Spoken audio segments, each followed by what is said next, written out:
اللهم اكفنا بحلالك عن حرامك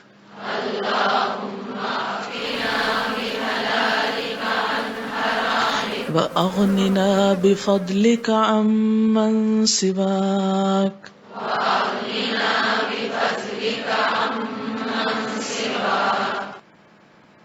اللہم اے اللہ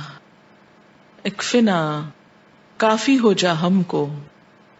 بحلال کا ساتھ اپنے حلال کے ان حرام کا اپنے حرام کے علاوہ، یعنی حرام رزق سے بچا کر ہمیں اتنا حلال دے کہ وہ ہمارے لیے کافی ہو جائے، وَأَغْنِنَا اور غنی کر دے ہم کو، بے پرواہ کر دے ہم کو، بفضل کا اپنے فضل کے ساتھ، امن ہر اس چیز سے جو سوا کا تیرے سوا ہے، یعنی اپنے سوا ہر چیز سے بے نیاز کر دے، بے پرواہ کر دے۔ یہ دعا قرض کی ادائیگی کے لیے بھی بہت مفید ہے۔ ایک روایت میں آتا کہ اگر کسی پر جبل احد کے برابر بھی قرض ہو اور وہ اس کو باقاعدہ پڑھے تو اس قرض کی ادائیگی کا سامان ہو جائے گا، اور قرض نہ بھی ہو تو رزق حلال کی دعا ہے، اور مخلوق سے بے پرواہی کی دعا ہے کہ اللہ جو لوگوں کے ہاتھ میں ہے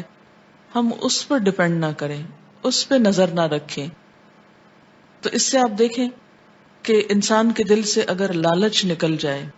انسان کے دل سے حرص ختم ہو جائے اور دوسروں کے مال پر نظر رکھنے کی بجائے وہ اللہ کے فضل سے امید رکھے، تو اس سے انسان کا وقار بھی بڑھتا ہے اور اللہ تعالی کی محبت بھی حاصل ہوتی ہے،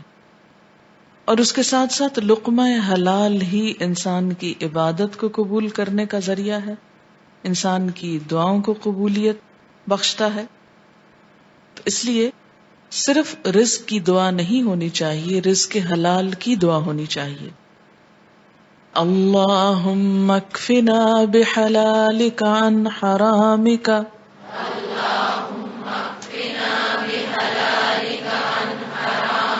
وَأَغْنِنَا بِفَضْلِكَ عَمَّن سِوَاكَ